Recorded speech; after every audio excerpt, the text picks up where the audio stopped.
Welcome. I'm Debbie Rosas, and you are listening to Get In Conversations, rich, deep, meaningful conversations dedicated to inspiring change in bodies and in lives through education.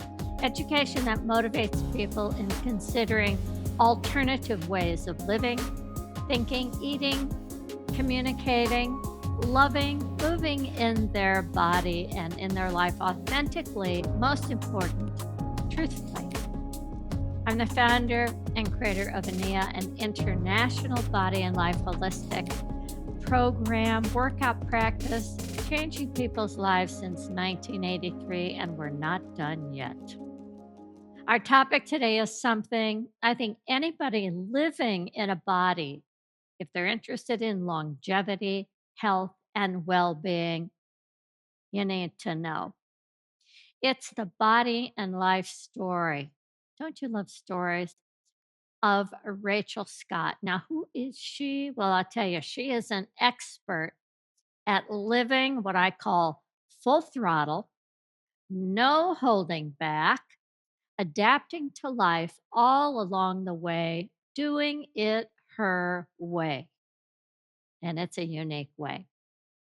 But before I tell you about Rachel and her yoga life and journey, first of all, I got to tell you, she is going to speak to us from this beautiful house on wheels that she is traveling with Gil Headley on the Nerve Tour. Don't miss that tour for sure. I have a little bit of a yoga story myself that I want to tell you. It goes back to when I was 8 years old and I watched a lot of TV. I love TV. The TV was about this big, it was so tiny. I had two of my favorite shows that nobody in my house knew that I watched: Jack LaLanne and Richard Hittleman. Now, both Jack LaLanne and Richard Hittleman were kind of like the first fitness gurus on TV, both pioneers, and they really were my first education into what is considered exercise, but more importantly, into my body, that I could actually do something with my body. Little did I know that my body would become my path and it would become my life's work. And it is my passion for sure. Like all humans, we live in a genius body. I say you're living in a Ferrari, you don't even know it, you think you're in a Ford. It is a genius body that is designed for extraordinary things. We're gifted with a mind that can think, it can dream, it can imagine. Emotions that make it possible to feel and authentically express who we are and discover who we are for sure. A spirit that is unique to us. And more importantly, we have access to this incredible life force energy that I tell myself the story that my life force energy, it knows my purpose, wants me to stay focused on that purpose, guided towards that purpose, so that I can lead a meaningful and a fulfilling life at any age and at any stage along that path of life that we all are on that journey. Besides my genius body, I've been gifted with curiosity and creativity. And that's why I love talking to people like Rachel who have embraced their genius body. And in their life, they've taken whatever has come their way that sparked their interest, like yoga, and created something modern to stimulate people's minds, their body, their human heart, the spirit, the intellect, and the soul of today's human being. And today's human being was a lot different from my mom's human being. Things have changed, means we need to change. We need new knowledge and new skills.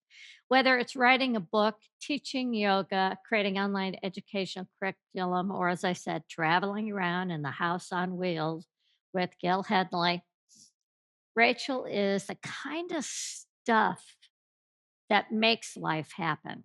Doesn't just happen, she makes it happen. Everything she sees, senses, thinks, imagines, perceives, feels, dreams, it's all about what is possible, not impossible, what's impossible. She knows the most important relationship she's ever going to have. It's not Gil, it's her body. She knows that the most precious thing that she owns is her body. So, who is this Rachel Scott, who is an expert at living full throttle? Well, she's a mover, a seeker, a healer, an educator with over 15 years, get that, leading teacher trainings, 20 years plus teaching classes, 15 years in corporate yoga studio management. Man, if you've ever had to deal with people, you know what that is. That's a real expertise. 7 plus years, this is what really interests me.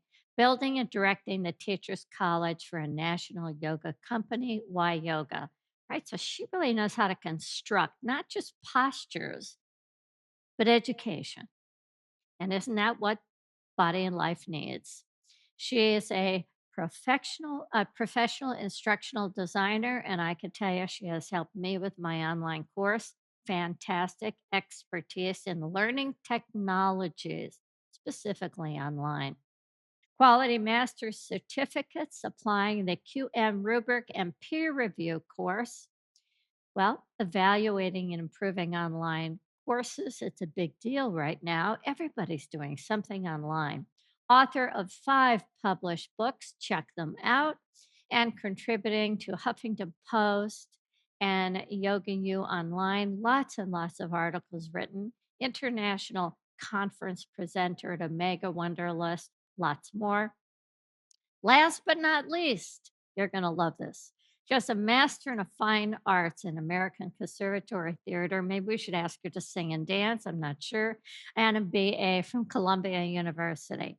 Her story is one that I think everybody can relate to. It's about getting into the body and living your life. As she says in her little bio and story, over 25 years ago, she took her first yoga class and she was hooked. Yoga was the practice that, well, as Rachel said, it got her out of her head, got her into her body. And it became a safe place, a safe space for her to feel, challenge herself, and reconnect. And I can tell you, with her smile, it's impossible to not reconnect. Since 2003, she's immersed herself in education and in the business of yoga, which is the business of movement, managing studios and teachers, creating and leading teacher trainings, hiring and coaching faculty, auditioning, mentoring teachers, creating new programs and workshops, and supporting the growth of 2 multi location national yoga companies, Yoga Works and Y Yoga. And earning masters in instructional, this is what I love, instructional systems and learning technology, which sets her like a bar above just your regular ordinary person. A mission, this is what she says: with so much experience and wisdom, Rachel's on a mission to share, she's going to do it with you today, what she knows about education, yoga, life on the road, for sure, and business to help teachers and studios elevate their offerings. That means elevate who they are and those gifts, that purpose they have, share their passion and bring more into the yoga world. Rachel, welcome. Debbie, what an intro. Thank you so much. I'm so pleased to share some time with you. Oh, wow. Well, I like to get you a little uncomfortable with listening and how great you are. Sometimes people It is squirm a a little little bit, but it's uncomfortable. Yeah. so important to go, wow, is that me? Did I do all that? That's you. So, how has the concept of getting out of your head and into your body, how has it changed from the first time you stepped into your first yoga class? Give us some insight into this transformation you've experienced. Yeah. Well, I think I think like many people, um, I mean, going to a yoga class, my first yoga class, I remember feeling it was the first non-performative space. Like I danced and stuff like that, or the gym, but it feels like you're getting something. And yoga was the first place where it wasn't about getting something right or putting on a good show, but it was really about what's your experience with self and using the body as the means, the instrument whereby you feel more connected and are able to be more present. And so I think there's a vast intelligence in our bodies and and body heart. I mean, I think that kind of all works together. But if we're so busy being in the head, it's very hard to listen to those. And the body doesn't necessarily speak in words. Sometimes it speaks in feelings or, impulses. And I was never, like many of us, raised, depending on our family environment, I was not raised to listen and give, you know, I don't know, value to that part of myself. So from the beginning, I think that at first it was just about realizing that, hey, I'm more than just my little brain. And then over time, it's become how can I cultivate more trust in these other parts of myself that have such wisdom? And that's not the mind. The mind is very sneaky and very full of itself, and it doesn't have all the answers, not the big answers, at least. So, Do you think that that experience that you had that sounds so interpersonal, do you think that was because of the style or the kind of yoga that you experienced? And what was that kind or that style? sure. I remember my first class was on 14th Street, and it was an Ishta yoga class with a wonderful teacher named Alan Finger. He wasn't teaching that class, but he was the founder of that studio. And I actually feel as if there are many different kinds of yoga for many different circumstances. And when I say yoga, like in my opinion, a good yoga class should bring the elements of mindfulness and meditation and to the forefront a little bit, right? More than some other perhaps physical arts. They should bring that up, but many things can be transformational if we give them our presence and our awareness. So yoga, because it does it more a little bit more explicitly, for me was really great. But it could have been any style. I love all the styles. I love hot. I love yin. I love restorative. Well, restorative. I'm a little too hamster like for restorative sometimes. But vinyasa, hatha, Iyengar, Ashtanga. I've done all of those, and I find them all valuable because it's not so much about exactly what kind of movement you're doing, but it's about how you're using the movement to become more connected. So I think it can look like a lot of different things. So, When you think about yoga, over 5,000 years old, and you think about the history and you think about who was the first person that did yoga? Who was that person? were they? Well, yoga tradition would say it was probably, a forest renunciant who went off into the forest and said, you know what, meditation is the key here to insight and to finding our true relation, finding out who we really are. Because those are the questions, right? Who am I really? Who am I? That's where all of this starts. And so, the first yogi was probably someone who was meditating, sat still enough long enough to go like, oh, I actually think my thoughts might not be true. How about that? And then looked deeper, and we're So, in all still terms trying of, to do in that. terms of a structured, formalized form of yoga, who came first? Was it Oh, well, Iyengar, yeah. Desikachar? Who came first?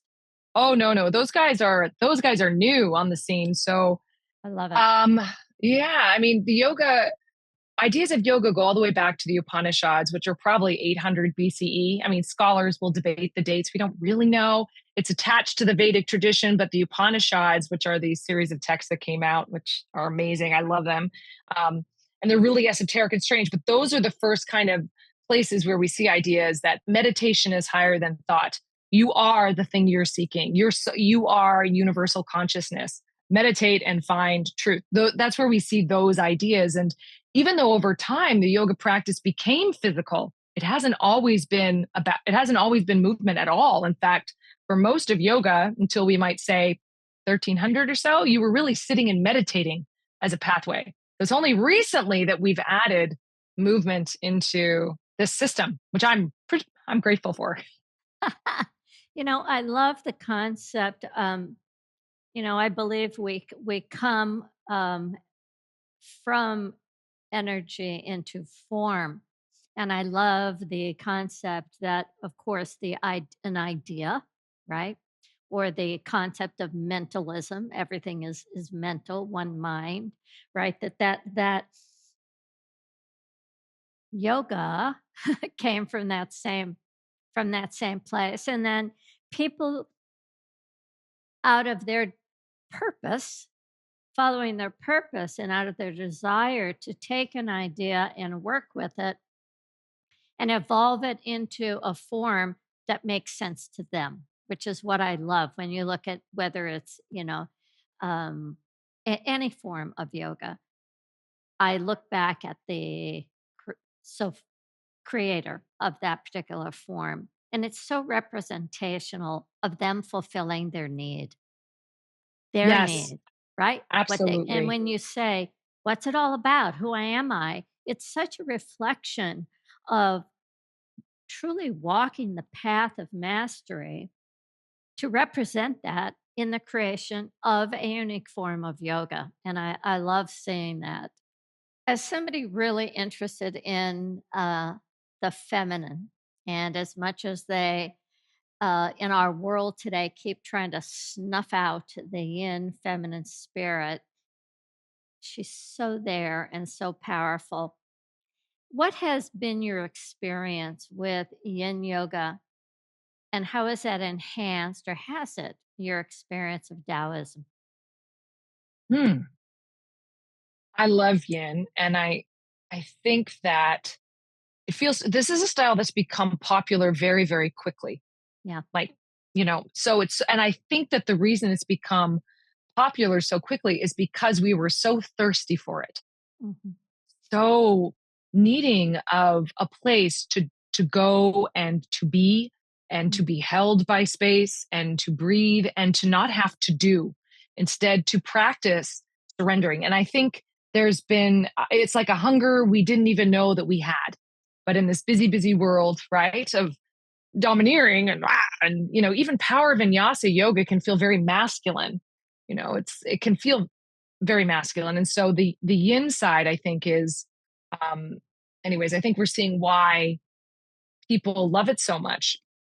And it is a real good antidote, not only for physically for what we need, because it offers us such a therapeutic physical practice to be in our bodies in different ways, to hold and sustain and to mobilize tissues over time, um, but also for mental space holding. So, yin is one of those practices in yoga. And I think it's a little different than restorative in this way, where you're invited into a meditative state that isn't necessarily comfortable. So, yin is a little different. It's not meant to be comfortable all the time, but it's so about how we are able to show up with our minds and to watch what arises and to become less reactive. And that's also something that the world desperately needs right now, is our ability to cultivate our capacity to hold space without that defensive reactivity that is so common to all of us. Yeah, that it's So, a form, I call it the consciousness of birthing. mm, And yeah, doesn't always feel good, but there's a level of holding space and being there that has such a powerful presence of yin. And think sometimes people think of yin and, oh, it's just completely letting go. And I saw it said, no, it has its own contraction release, its own pulse, its own pressure, its own healing force. Um, yeah, it's not a pushover by any means. oh yeah, Right. yes, and the more that we learn to hold, like in a yin class, the more that we learn to hold that container for ourselves, of course, the more we're able to have the capacity to do that in the world, in our relationships, when we're in an argument or someone seems so different and our immediate reaction is to fight. Instead, it's like, how do you soften and create a space where then other people are invited to soften? It's Yeah, very important. in my martial art practices, it was always uh, 2/3 yin, 1/3 yang, and even less, in Aikido, just to make contact and direct where the energy goes, and then going right back into that yin presence of holding space, but being so present, not tripping out, in other words. Yeah. Um, when you think about yoga and movement as medicine,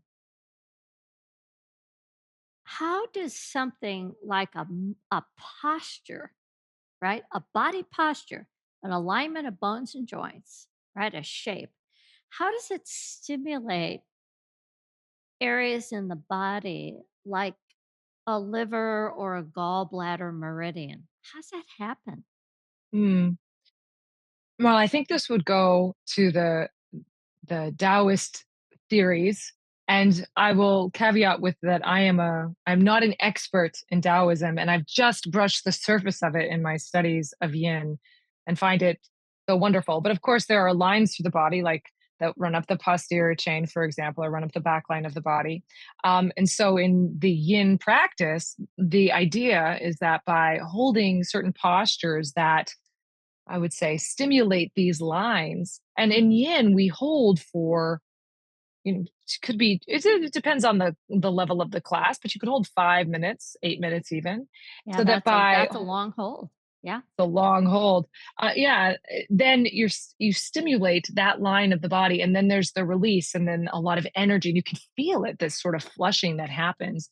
And so those lines of the body can get stimulated by holding the shapes. And so, some teachers will teach primarily from the lines and the meridians. They'll be say like, okay, today we're doing like a, liver gallbladder class, or so some teachers are very steeped in that knowledge of the meridians and how they work. When you think about yoga and the word union or oneness, what comes to mind for you?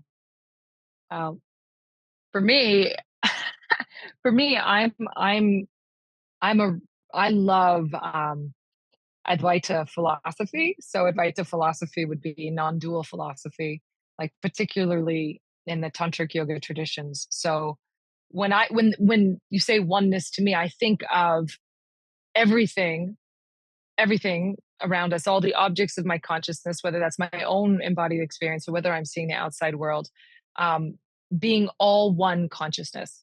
So everything really being an expression of the play of the divine goddess, right? So that form and material is an emanation of the one thing, and it appears all different, but it's all at the root, it's really all connected.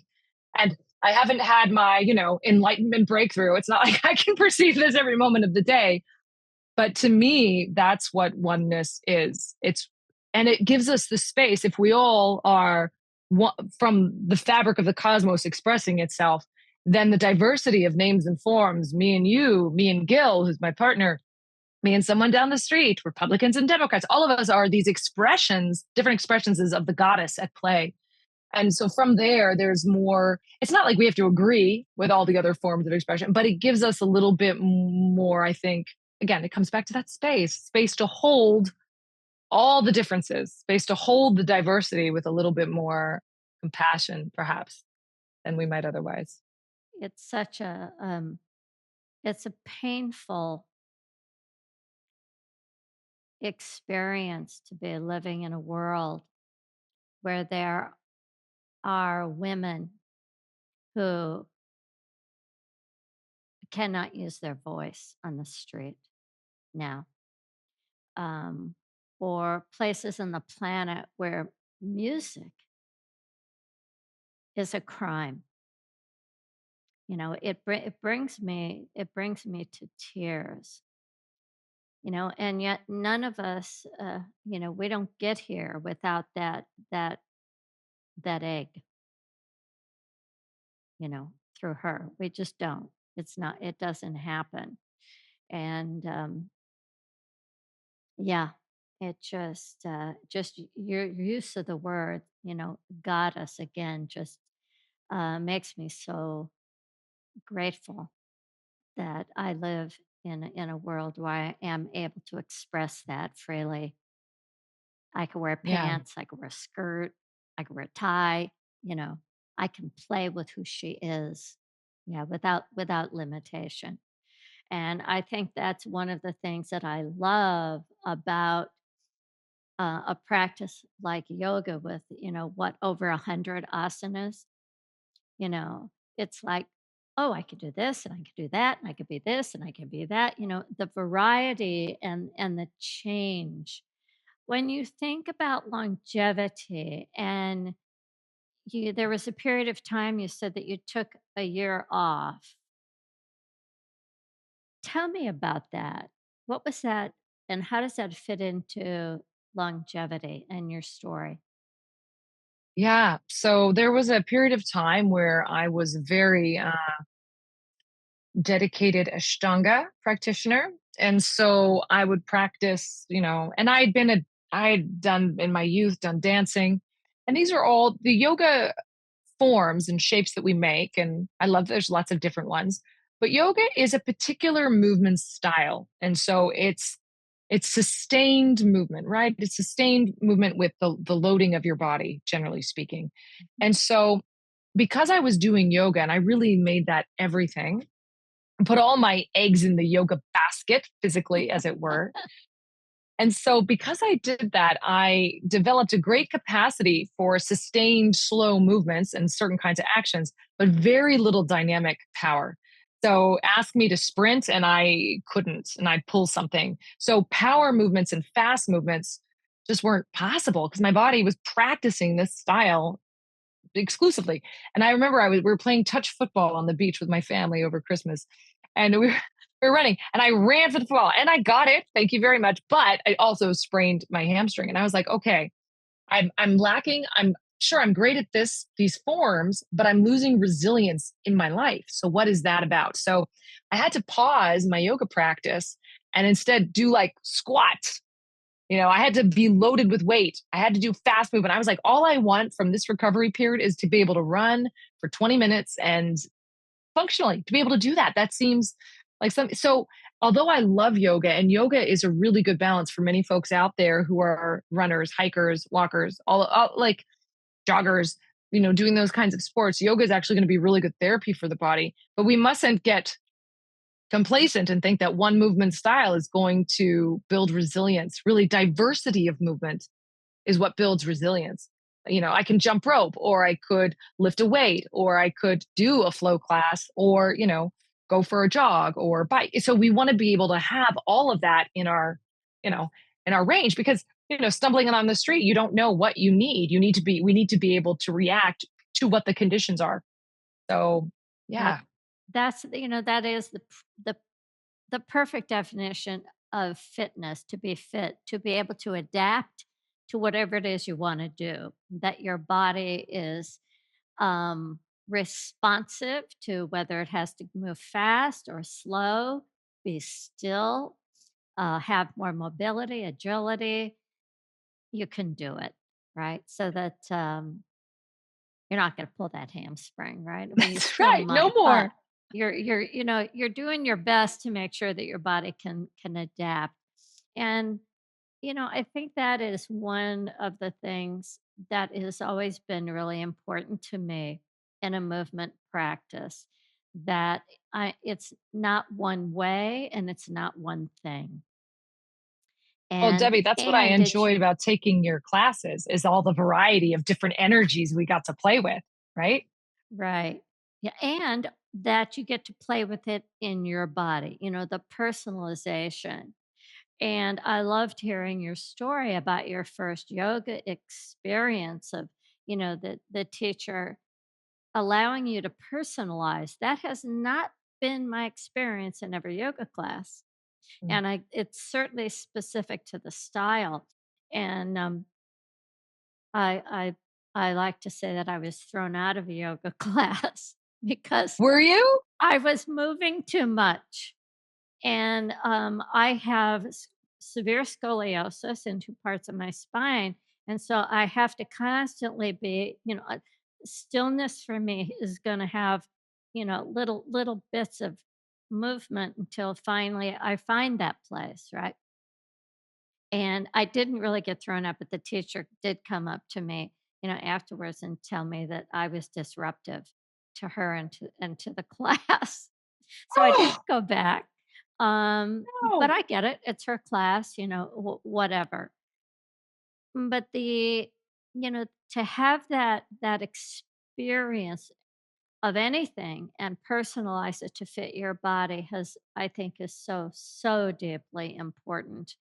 Um, if yoga is meant to bring me into my body, then I want to be in my body and pay attention to what my body needs. The thing that I love about movement or yoga or anything is that rather than using stimulants to feel good, I can actually use movement, using movement to feel good. What um, Describe the sensation of feel good yoga or feel good hiking up a mountain. Am I comparing them? Like how they're different? Yeah, how are they different for you? I'm gonna get in Yeah. your body and you go, "Oh my Oh, god, this." Yeah. yeah. Feel good yoga for me, if I'm really like, if I'm in the like good yoga zone, it's always starting with the breath. So the breath is the thing that moves the rest of my body. So it's like the inhale that they sends through my arms, like, so it's the whole body gets to move. And that to me, when I'm feeling my breath, to me, I'm like, okay, those are the yoga classes, that I cherish the most, or I'm like, okay, this is it. And that's not all forms of yoga, but for me, that really is a beautiful experience. Whereas going up a mountain I'm just thinking of, we have this Manitou incline down in Colorado where we live, and it's like straight steps up the side of a mountain. And I'm thinking about that. And there's something about that. It's very different because it's like it's like incremental power feeling, right? Because it's like one step, one step, one step. And it's the same sort of movement in my body the whole time. So it's a different kind of power. One power feels like almost like fluid power, and another kind of power feels like, I don't know, it's like earth or fire power. It's like, and the consistency of the power rather than like the flow of the power. I don't know if that helps, but that's the feeling I get. It does. I love and it's like trying to describe sex to somebody, right? Again, it goes back to that personal perception of your in-body experience. And I love language, and I love to hear how people describe the felt sense, of anything. So thank you. I love it. Um,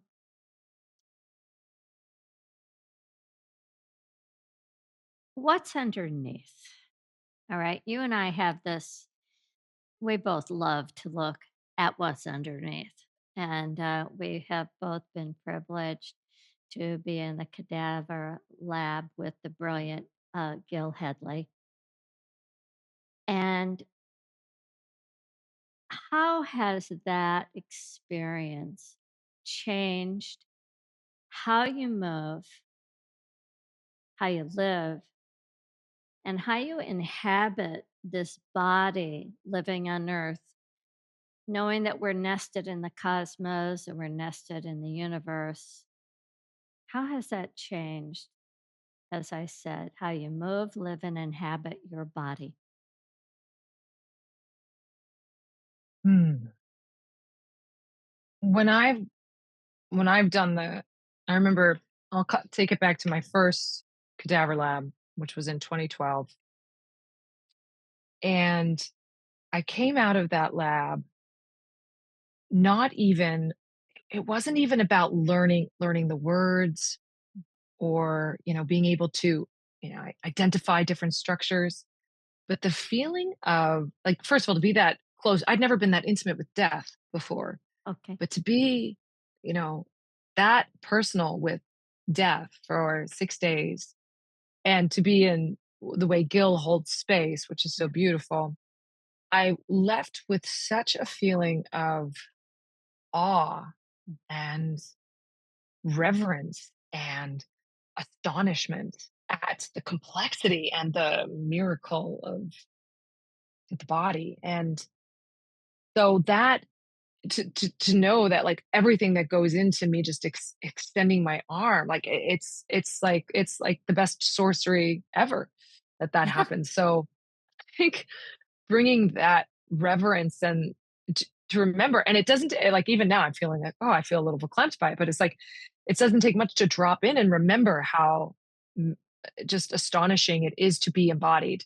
And so in bringing that into movement and bringing that into that can't help but influence life so that everything becomes more miraculous or more visible as the kind of beautiful it, don't even have words for it. The fact that we get to live an embodied life and be in this world.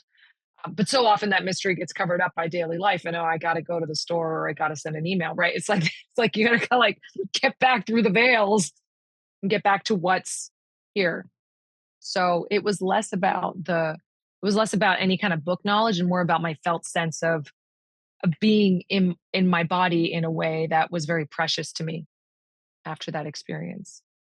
And that comes through when I'm in the presence of a teacher or an educator that I know has tasted the wine. They've tasted the grapes. And there's something behind the words and the transmission of the language that comes out that is filled with that magical dust that you're talking about that was sprinkled on, gets sprinkled on all of us when we go into that cadaver lab. Um, that you can't undo what's done in the lab. There's no way. You can't forget it. And so the level of reverence of, I get up in the morning and I go, who is it in there that's getting me up? you know, who's g- who's going to pull the plug? When's the plug going to be? What is it? Because I can see there's something in this, right? And I can say, hey, let's have a cup of coffee. And I get, it's like it is mind blowing to me that this beautiful little gift of a body can take me on such an extraordinary journey.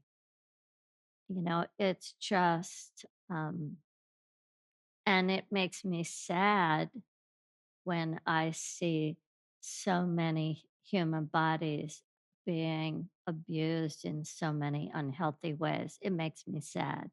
And I don't want to judge, but and I'm not judging, it just makes me sad. It makes me really sad of that gift, of that beautiful gift. Um, does it make you sad? Mm. It makes me I feel outraged when people don't have autonomy over their body, like in a meaningful way. Like if people when, there's choices that people can make that are not good for them, but when I see things happening to bodies that are out of their control or, choices that are made through the medical system that maybe is damaging to somebody. I think about my dad. My dad had like 4 spinal surgeries and it's just been it's like it's just now we know more that those might not have been the solutions that were good for him long term, right? It's like now there's a different understanding, and that makes me sad when people have a desire to be healthy and be embodied, and yet by external forces or something that is beyond their control, they can't be. That's yeah, that's very distressing. That's a source of grief. Yeah. Yeah, I feel it. And, knowing how the body is truly designed to take care of itself, to heal itself, to restructure itself. Um, and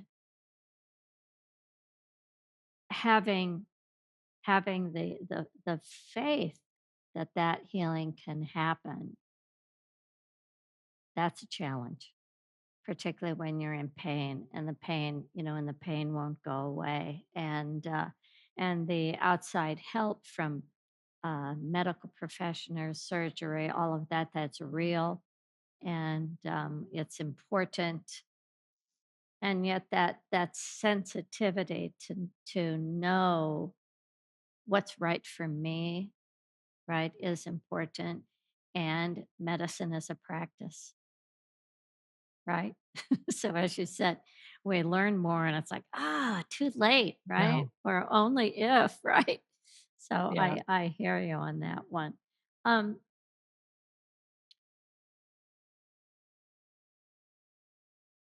when I was aware or made aware that people donate their body to the lab, I was surprised that I never thought about that. And I was in awe of like what an unbelievable gift. And then it made me think about the gift of my body and every day. And what am I donating my body to? Everything I do, what am I donating my body to today? What am I going to do? Am I just going to go to work? What am I going to do? And it really changed my perception of using this body as a gift while I'm alive and while I'm dead. Has that impacted you in any way? Would you donate your body? Terry, I know. I've been such a recipient of the learning of the lab, but I have to say, well, practically, I would donate right now. I'm young enough, probably, that parts of me are still going to be useful to somebody. But in terms of like, because you have to kind of choose, do you give, would I give my heart and my organs to someone who needed them, or would I do a whole body donation? You kind of have to, you can't really do both so much. I think you got to Right. choose. And so right now I'm like, I'm still fresh enough that I would be useful over here. This sounds terrible. But, I've thought about it. And, this is going to sound crazy, but the only lab I'd want to go to would be like Gil's lab. Yeah, Just because I absolutely. know that, Absolutely. So, yeah, because they love their donors so much. And there's so much reverence and so much learning that happens and so much care and cherishing of that form. And I don't know how it is out there in the world at other labs. So I think just for I'm gonna me, I'd say be it's like, not the same, from what you I've know, talked to other people, no, it's not the same, and that's what's so beautiful. Um, and I would imagine that's one of the reasons that you were attracted to each other is that deep care of life and the mm, sacredness of everything in life in life. You both have that sparkle in your eyes, that childlike sparkle that's never gone away, which is really beautiful. um, when you think about how you think about design and structure, okay, there's a design and structure of the human body that says, okay, this is my design, and the design tells you to use me this way. If you do, I'll give you a lot back, right? Um, ho- and you think about being educated to create a design and structure to share education. What are some of the similarities between creating a structural educational design for somatic education versus working with the body on the mat in mm, terms of design? what an interesting question. Um, I think there are a lot of similarities. Like there is the okay, what am I going to put into the system? What's going to happen in the system, and then what do I want out of the system? Like, okay, if I want functional movements out of the system, what are the inputs I have to get? And as I've gotten older, those inputs have changed. Like, I need a little bit more of this now than I did 10 years ago into this system. uh, and so instructional design is kind of the same way. It's sort of like, okay, here we have this beautiful system of a human being, but their mind or their body, depending on what we're teaching, and I want them to be able to create this at the end. So what does this person need? And this is and just like the regular human body, it's variable, it's individual, it's a little messy. You never quite know what's going on in there until you get in there and see. It's the same thing with instructional design. You're like, oh, they need a little bit more of this magic to go there. Yeah.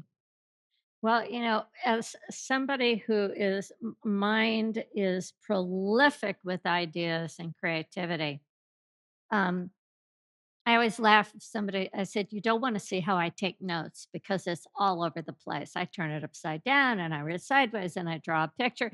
There's nothing structured." So I really appreciate the structural design, and once I see it, it's like, "Oh," I I feel calm, right?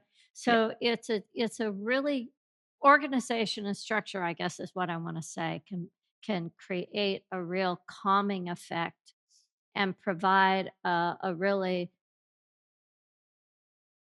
unique pathway to go deep into something that you say is can be chaotic and messy. And have you ever worked with someone in terms of education where you said, "Okay, I just can't do this. I got to walk away." No, I've never. Okay, I've awesome. had I've had a wonderful relationship with a client. We worked together for literally years to help map out her systems, and she is a beautiful very organic thinker, very embodied human, and so magical. And I'm like, okay, how do I call it capturing lightning about? I'm like, how am I going to take this butterfly? Like, she's actually like 1,000 butterflies. How am I going to take these 1,000 butterflies and put them into like a structure without diminishing the beauty and the freedom of the butterfly? Right. So it's like a really interesting, and it takes patience it takes patience, but there are systems, there are organic systems, right? Like she had a structure, but it was just like you couldn't see it in a straight line. You had to kind of be in it and feel it and then go like, oh, okay, now how do I describe this? But it's a great joy working with that kind of beauty. But yeah, there was a chat. I would say we were definitely both of us. It was like it was a very challenging process, but very rewarding at the end. About like, I mean, yin and yang probably isn't quite the right metaphor, but it was like, how do I bring the flow into the structure? Well, I like the simplicity. Okay, what is it? What's the input? What's going in? And what's the what's the output that you want? That's real simple. I can wrap my head around it. In many ways, that's what I think I do when I say today we're going to focus on this, right? And then the input of sensation with the intent, my intent, the outward result that I want is this. And then the dance of all of it happens in between. And yeah, it's always different and it's always changing. Um, what's your philosophy in life? And is it different from your philosophy on the mat or towards yoga or towards working with education? Philosophy and life. That's a big question. Like, how do I live? Is that like, Well, I believe the best philosophy is when we have one philosophy and it doesn't change. That philosophy is a foundation that it's the same if I'm with my partner, if I'm with my kids, if I'm teaching. Um, I don't have two different Debbie philosophies, in other words. yeah, yeah, yeah. And that just reminds me, like, as a yoga teacher, I tell people, I'm like, you got to be the same in the outside waiting room as you are in the yoga classroom. Like, there can't be you out in the street being like, oh my gosh, blah blah blah, and then come in and be like, namaste. Like, that is not what we like. Authenticity. This is what we want. I would say if I had I haven't been asked to sort of clarify that, but I mean, I do a mission statement every year. So I have like this mission statement, but really it's about, I'd say show up with integrity but showing up is like, that's a life's work for me. Just like what does showing up mean? And how do I continually try to bring myself back to being present, not in all of my conditioning, my defenses, my trained reactions. How do I show up with presence and then integrity, having the consistency, the alignment with values that I want to uphold. So I'd say show up with integrity. And that would be, I think that can apply to all the spaces: instructional design, teaching, relationships. So, Beautiful. When you think about creating success, okay, whether it's success online or success on the mat or success in a relationship, what are some things that come to mind? mm, it's a transformational outcome. And in instructional design, I like as an educator, as a teacher, it's a and there's authenticity to it too. Like when I'm an educator, I don't want people to do me. I want them to do them. Like I want my teacher trainees to find their voice.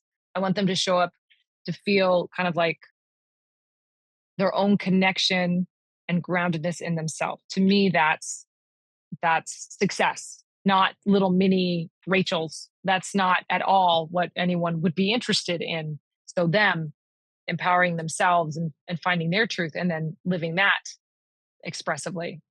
Um, and in relationships, I think as I look over at Gil, I think it's like ah holding space to be authentic, communicating. Like there's an element of in relationship whenever we create the space, like Gil would call the space between us, right? So it's like what's alive in that space between us, and how can we uphold and elevate each other? And it's not like we all have to be elevating all the time, but can we hold each other to be our best selves? And then and we fall down, and that's okay. And can we hold space again to you know and again, that would be showing up. How do we show up with our to elevate? Show up to elevate, maybe even better. Yeah. So Well, and certainly I think having somebody at your back that shoves you a little bit once in a while when you get stuck, right? yeah, Or complacent or too comfortable or in that place of what I know that I can, and that little bit of yes you can kind of thing is I think that's what a great teacher does. It's like, come on, yes you can. That goes into what yeah. I said when I introduced you. You're about possibility, and Mm, that's a great, great essence and environment to hold the environment a possibility for people. That's, I think, what you do, and I think that's really, really fantastic.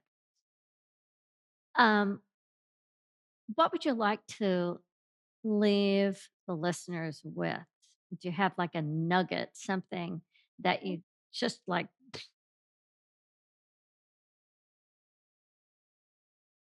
I would love so much. I would say make time. And this is, folks, this is what I'm working on. It's this. I'm not saying this from like I've achieved this. This is me saying this is what I'm working on. And maybe if you relate, you'll be in this pool too. But make time to be in your body, however works for you, whether that's your dance or yoga or whatever it might be. Sitting, make time to listen to those other voices, the deeper embodied voice, that little pull that says this way, like this way. And to listen to that, because that pull, which is not a function of the mind, may lead you to some really unexpected and exciting places. And even when you're scared, like we were just talking about the fear of, yes, you can, right? Trust that. You'll know that you'll know it'll come back. You'll be in your body and it'll keep coming back and nudging you a little bit. So I would just say make space to nurture that wisdom Beautiful. in your body. And you know what? If you're lucky enough, maybe you'll get thrown out of your yoga class for following that poll, right? Yeah, I don't think that's on you, Debbie. I think that was on your teacher. I gotta say. I actually was proud of it, so it was okay. It was like I was proud that self-care was what was most important. Yeah. Awesome. Well, I have so enjoyed this. Thank you so much. And I want to leave everybody with this. time. Remember that we are in control of time. Time is a mental construct. We can sit in that place of just stillness and smell the moment, appreciate the sensation, the movement of our lungs, dissolve the space around us, drop into that space of interconnection, our body with the earth, with the trees, the sky, the cosmos, universe. We could take a time out by dropping in and have a most amazing and beautiful experience in this genius body that we are gifted. Yeah. Remember, that is your body and it's your relationship. And life, well, you play it on the field of your life. What's the game? At the end of the day, to feel like you won, where you say, I showed up, I connected, I took care of us, you and your body. And as Rachel said, I listened. I listened and I followed the pull. It's the best thing we can do.